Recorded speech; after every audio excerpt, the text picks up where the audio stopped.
등을 자유롭게 말씀해 주시면 되겠습니다. 의견 주실 분들은 발언 본격적으로 토론하기 전에 제가 이 발제하신 분들한테 몇 가지 팩트 체크를 한번 좀 하고 싶은데요. 우리 진민 교수님 한번 제가 아까 그 그래프 때문에 그 그래프에 보면은 이게 인허가 착공이 유독 22년부터 확 줄어들었거든요. 22, 23, 24, 25. 뭐 26년은 지금 뭐 전방이 지나 어떻게 될지 모르겠는데 요 시기에 왜 줄어든 겁니까? 뭐 구조적인 이유가 있나요? 왜 22년부터 이렇게? 네, 보통 착공이나 인허가는 연말에 많이 몰리는데요. 2022년 말부터 이제 금리 인상이 되면서 조금 위축이 많이 된 걸로 나타나고 있습니다. 금리 때문에? 네, 금리 효과가 좀 크다고 보고 있고요. 네.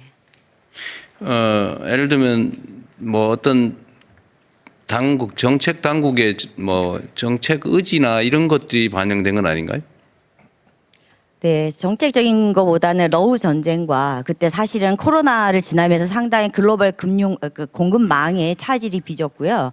또 자재 조달이라든지 여러 가지 공사비 문제라든지 그런 것들의 여러 대내외적인 또 환경이 좀 악화돼서 건설업계에서 많이 착공이 좀 더뎌진 것 같습니다. 신청 자체가 줄어들었다. 인허가 착공도 허가받고 착공을 안 하더라. 업계의 객관적 상황 때문이다 그 말이군요. 만약 그런 기준이라면 현재는 어떻습니까?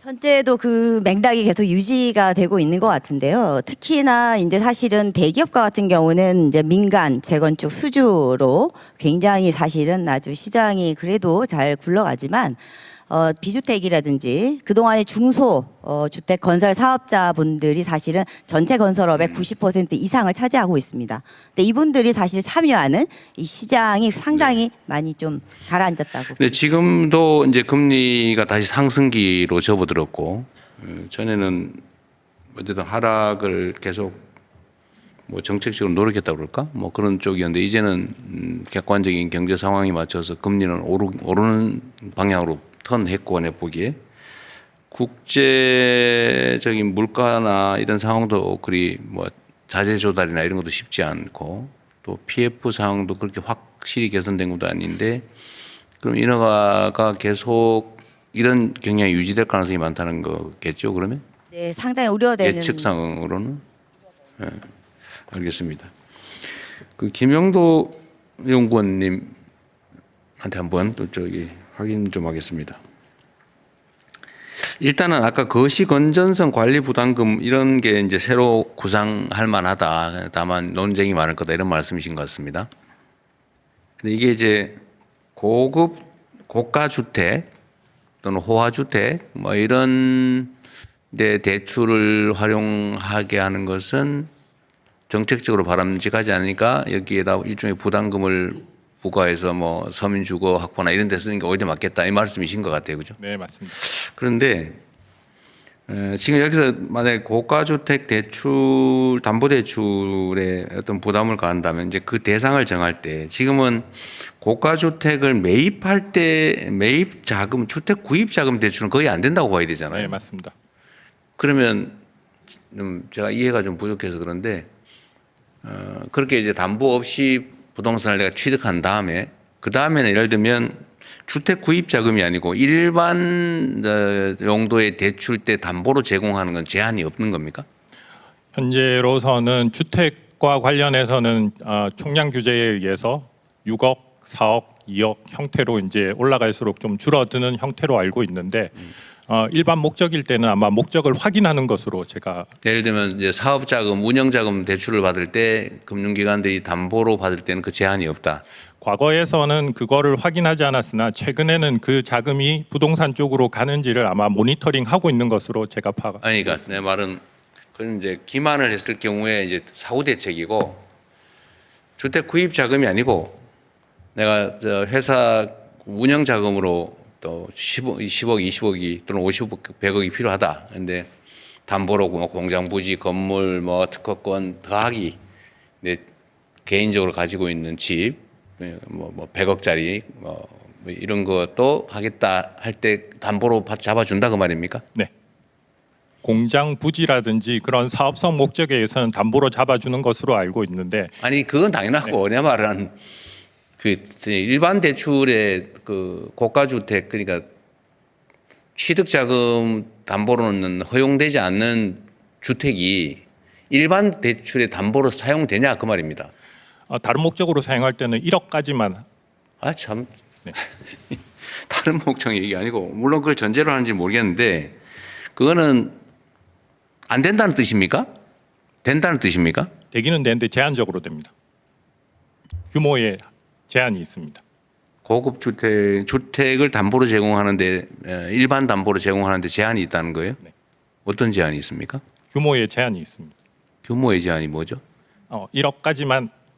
1억만 해준다고요? 그거 좀 이상한데? 담보로 1억밖에 안 쳐준다 그 말입니까? 일반 담보를 하는데? 빌릴 아닐 수 것 있는 같은데. 양이 제한이 되어 있습니다. 네? 빌릴 수 있는 양이 제한되어 있습니다.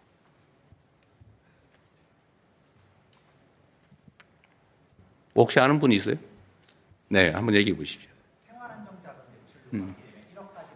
생활 안정자금은 그런데 내가 말하는 것은 이제 생활안정자금 대출이 아니라 사업자 대출로 가는 경우에는 1억을 초과해서도 받을 수 있습니다. 그러니까 내가 보기에는 무슨 뭐 저 회사 운영 자금 이런 거 대출 받을 때는 제한 없이 담보로 제공할 수 있으니까 이런 얘기를 하는 것 같아요. 지금 그런 거죠? 네, 맞습니다. 아파트를 담보로 제공해도 사업자 대출은 규모에 제한 없이 대출 받을 수 대출액에 있습니다. 제한 없이 담보를 풀로 담보 가치를 인정해 주는 거죠. 네, 맞습니다. 사실은 이게 예를 들면 그래서 제가 그 물어본 건데 만약에 그렇게 주택 취득 자금을 대출해 주진 않지만 다른 용도의 자금 대출의 담보로 인정을 해주면 편법으로 얼마든지 잠깐 이 돈으로 조달해서 취득한 다음에 다른 명목의 대출을 받을 때 담보로 내면 사실은 거의 우회할 수 있는 것 같은데 좀 그 문제에 대한 고민은 해보셨나요? 아니 뭐 그 연구원이시라니까 하는 얘기예요. 거기까지는 생각 못했습니다. 이거 나중에 정책 당국이 고민을 좀 해야 될 것 같습니다. 네, 그 사업자 대출 같은 경우는 그 목적을 정하게 돼 있거든요. 그래서 금융기관이 그 목적을 벗어나서 대출 뭐 쓴다고 그러면은 그걸 추적해서 회수하거나 아니면 페널티를 주거나 뭐 그러긴 할 텐데 지금 현재의 객관적 상황을 보면 과연 그 대출 용도대로 하는지를 검색하거나 그런 건 잘 안 하는 것 같긴 하더라고요. 특별히 문제됐을 때가 아니면. 요번에 이제 더 해서 그 유용하는 거에 대해서 저희 점검청에 갖췄는데 더 그거는 철저히 한번 따져보도록 하겠습니다. 담보 일반 대출의 담보로 무제한으로 담보 가치를 인정해 주는 거는 재고해 봐야 될 것 같습니다. 그리고 또 한 가지는 관리 부담금을 부과한다고 했을 때 이게 이제 우리가 판단을 해보려면 규모 정도를 알아야 되겠는데 대체적으로 그러니까 뭐 학계든 어쨌든 이 문제를 제기하는 사람들이 지적하는 부담금 수준은 어느 정도입니까? 없습니다. 아직까지. 왜냐하면 이 아이디어가 사실은 최근에 제가 제기한 이슈이기 때문에 학계에서 논의되거나 그런 적은 없습니다. 본인이 만들었던 이 아이디어면 뭐 예를 들면 대출 원금의 몇 퍼센트 아니면 이자의 몇 퍼센트 가산 뭐 이런 구상을 해봤을 텐데 어떻습니까?